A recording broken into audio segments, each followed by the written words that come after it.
Hi, it's Angela Lane from the Artist Network, doing artist interviews for ArtWalk in the Square. Today we're going to be interviewing Roger. Roger's an oil painter, Toronto-based oil painter, and he's going to share a little bit about his practice. So we're excited to learn a little bit more about what he's up to. The Artist Network is a not-for-profit, and we help artists with the business of being an artist. One of the things we really love to do is to do these outdoor art shows. And as you know, we have pivoted this year, like many outdoor shows, and moved online. We've got a great platform, so please check it out. There's over 90 artists presented there with thousands of pieces of artwork that are available for sale. Take a look at our Instagram live events and follow us and you'll be able to see all of our really cool interviews we've had with all different kinds of artists.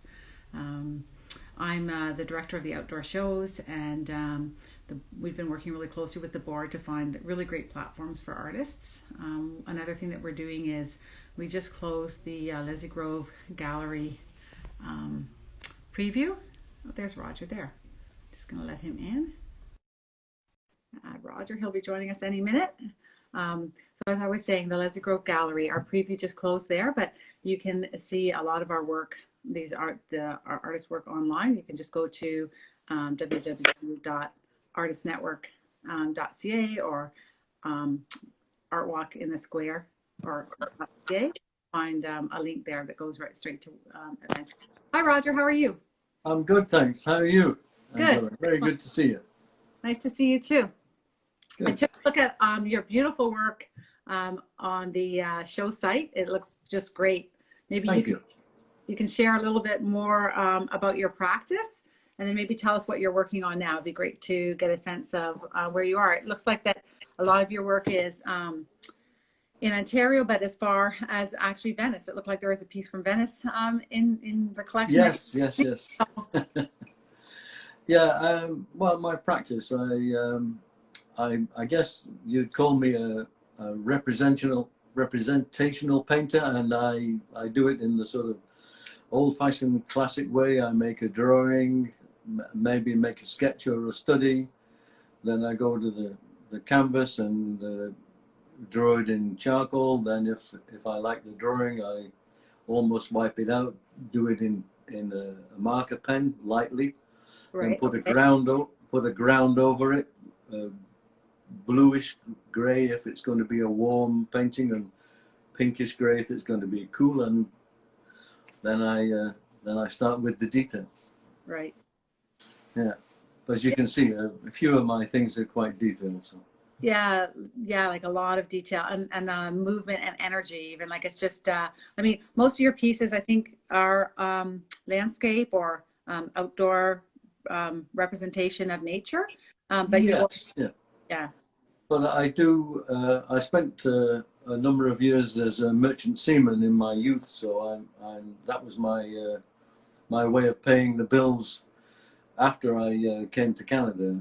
Right. I stayed in the merchant shipping business, so I traveled all over Canada, basically looking after ships. Oh wow. And also into the Great Lakes, like places like Duluth. Minnesota, because we brought a lot of equipment in for the oil industry in Alberta. Right. And some of the paintings that I made are of scenes in that part of the world of ships and heavy cargoes. Yeah, it looks like some of your pieces are from the French River and like Algonquin. Yeah. We used to do quite a bit of canoe camping and backpacking in Algonquin, but then it got to be very busy in the summer. Right. And we would take our paint boxes with us, but so we started looking for somewhere else that wasn't so busy, and we came across the lodge at Pine Cove on the French River. Right. Which was at the time offering an art course. Oh, okay. It was full when we wanted to go, but we went anyway, and we've been going back ever since. In fact, we bought timeshares there. Oh, lovely. Yeah. Your pieces from that area are just beautiful. Like it just looks so lovely. Thank you. Yeah. Yeah, it's a fantastic part of the world. I mean, I like wild places. You know, we took a holiday in Italy, a painting holiday in Italy, but we found the landscape too bucolic, and it was kind of boring. It Oh, okay. All right.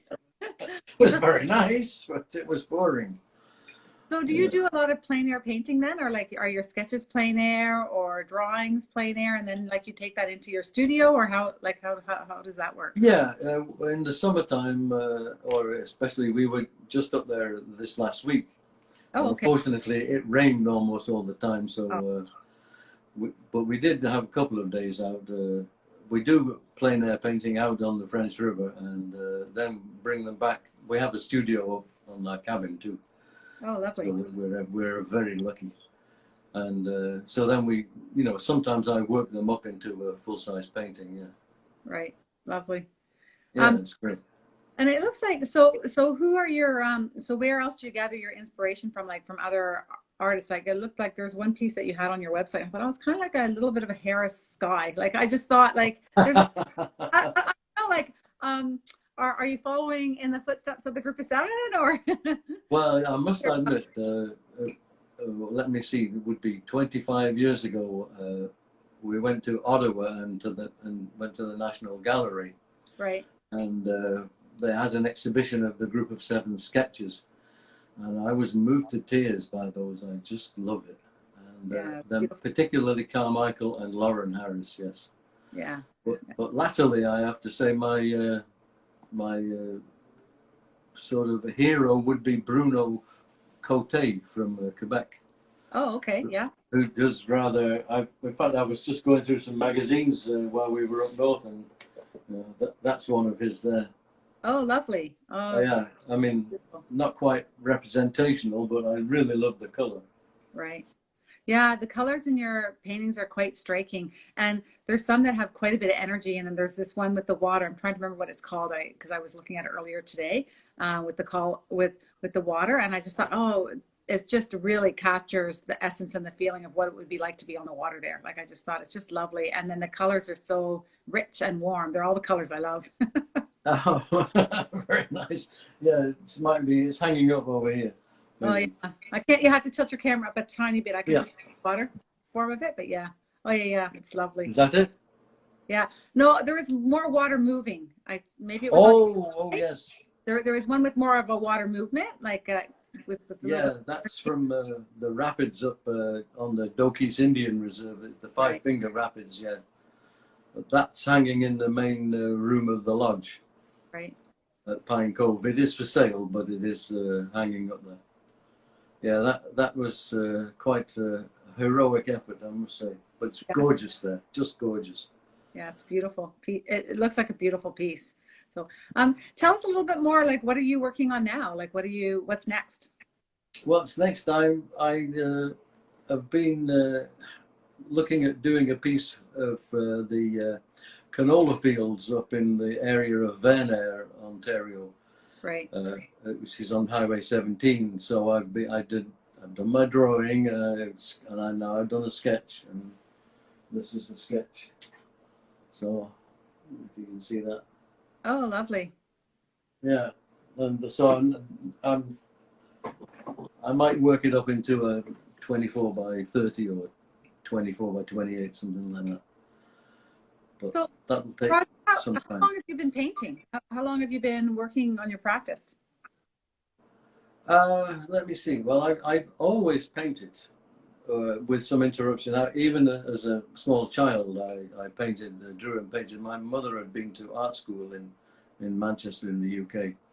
And Okay. so, and I guess I got my talent from her. But then at grammar school, I painted a lot and studied art there. And I was going to go to art school, Right. but I got a bit fed up with school, so I joined the Merchant Navy instead. Right. So then, I painted on and off, but for about 20 odd years, I've been painting consistently. Oh, wow. Great. And luckily, we found a absolutely brilliant teacher, Vladimir Rybatchuk, who's Russian trainee. He's a graduate of the academy in St. Petersburg. Oh, wow. And you work with him here in Canada? Yeah. We started courses with him, and not now, of course, but up until the end of December, we were still going to see him to get some mentorship. Oh, excellent. Wow. Fantastic guy, and he exhibits at the Westmount Gallery. Oh, okay. And is there anywhere else we can see your work live and in person? Like, are you doing porch visits, or can people do that with you, or are you in galleries in the GTA area?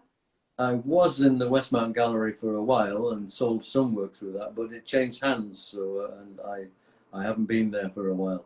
Right. And I haven't been back since COVID struck to see the new owner. So. Right. Okay. But porch visits would be, well, we don't have a porch because we live in a townhouse condo, so. Right.